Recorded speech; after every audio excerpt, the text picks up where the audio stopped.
Hello friends, SSC నుంచి మరొక మంచి భారీ నోటిఫికేషన్ అనేది అయితే రిలీజ్ చేశారు. SSC staff selection commission. ఇది పూర్తిగా సెంట్రల్ గవర్నమెంట్ సంబంధించిన ఉద్యోగాలు ఫ్రెండ్స్. భారీ సంఖ్యలో అయితే వేకెన్సీస్ అనేది రిలీజ్ చేశారు. అందరూ తప్పకుండా అప్లై చేసుకోండి. అలానే పోస్టులు చూసుకున్నట్లయితే సిజిఎల్ పోస్టులు అంటే కంబైన్డ్ గ్రాడ్యుయేట్ లెవెల్ ఉద్యోగాలు ఫ్రెండ్స్. స్టాఫ్ సెలక్షన్ కమిషన్ నుంచి మంచి నోటిఫికేషన్ ఫ్రెండ్స్. ఇది వేకెన్సీస్ చూసినట్లయితే 14,582 ఉద్యోగాలు అనేది అయితే రిలీజ్ చేశారు. వేకెన్సీస్ అయితే భారీగానే ఉన్నాయి ఫ్రెండ్స్. అందరూ తప్పకుండా అప్లై చేసుకోండి. ఎస్ఎస్సికి ప్రిపేర్ అయ్యే వాళ్ళు ఖచ్చితంగా అప్లై చేసుకోండి. ఎందుకంటే మరి ఇలాంటి భారీ వేకెన్సీస్ ఎప్పుడు వదులుతారో తెలియదు మనకి. సో అందరూ తప్పకుండా అప్లై చేసుకోండి ఫ్రెండ్. ఇవి పూర్తిగా సెంట్రల్ గవర్నమెంట్ సంబంధించిన ఉద్యోగాలు. అలానే నోటిఫికేషన్లోకి వెళ్ళినట్టయితే అప్లికేషన్ స్టార్టింగ్ డేట్ చూసుకున్నట్లయితే 9 జూన్ నుంచి అప్లికేషన్ అనేది అప్లై చేసుకోవచ్చు. అంటే ఆల్రెడీ అప్లికేషన్ అనేది స్టార్ట్ అయిపోయింది ఫ్రెండ్స్. అందరూ తప్పకుండా అప్లై చేసుకోండి. అలానే అప్లికేషన్ ఎండ్ డేట్ చూసుకున్నట్లయితే 4వ తేదీ జూలై వరకు అప్లై చేసుకోవచ్చు. ఇంకా చాలా టైం ఉంది ఫ్రెండ్స్. అందరూ తప్పకుండా అప్లై చేసుకోండి. కాకపోతే లాస్ట్ వరకు పెట్టుకోకుండా మళ్ళీ వెబ్సైట్ అనేది చాలా బిజీ అయిపోతుంది.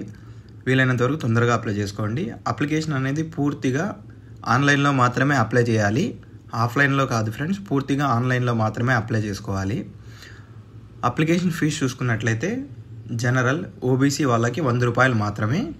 For SC ST PHC female క్యాండిడేట్స్కి అప్లికేషన్ ఫీజు అనేది అయితే అవసరం లేదు. ఓన్లీ జనరల్ ఓబీసీ వాళ్ళు మాత్రమే పే చేసుకోవాలి. మిగతా వాళ్ళకి ఏం అవసరం లేదు ఫ్రెండ్స్. అప్లికేషన్ ఫీజు కూడా 100 రూపాయలు మాత్రమే. తప్పకుండా అప్లై చేసుకోండి. ఏజ్ లిమిట్ చూసుకున్నట్లయితే మినిమం ఏజ్ లిమిట్ 18 సంవత్సరాలు పూర్తయిన వాళ్ళు ఎవరైనా సరే అప్లై చేసుకోవచ్చు. అదేవిధంగా మ్యాక్సిమం ఏజ్ లిమిట్ అనేది 30 సంవత్సరాల లోపల ఉండాలి ఫ్రెండ్స్.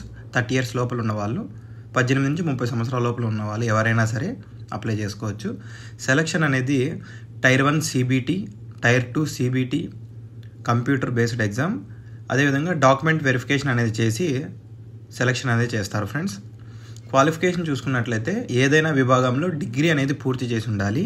Any degree friends. ఏదైనా విభాగంలో డిగ్రీ అనేది కంప్లీట్ చేసి ఉండాలి. పే స్కేల్ చూసుకున్నట్లయితే పే లెవెల్ 4 ప్రకారం 25,000 నుంచి 81,000, పే లెవెల్ 5 ప్రకారం 29,000 నుంచి 92,000, పే లెవెల్ 6 ప్రకారం 35,000 నుంచి 1,12,000, పే లెవెల్ 7th ప్రకారం 44,000 నుంచి 1,42,000 వరకు శాలరీస్ ఉన్నాయి ఫ్రెండ్స్. శాలరీస్ కూడా చాలా ఎక్కువగా ఉన్నాయి. అందరూ తప్పకుండా అప్లై చేసుకోండి. For more updates please subscribe our channel MS job Infotech.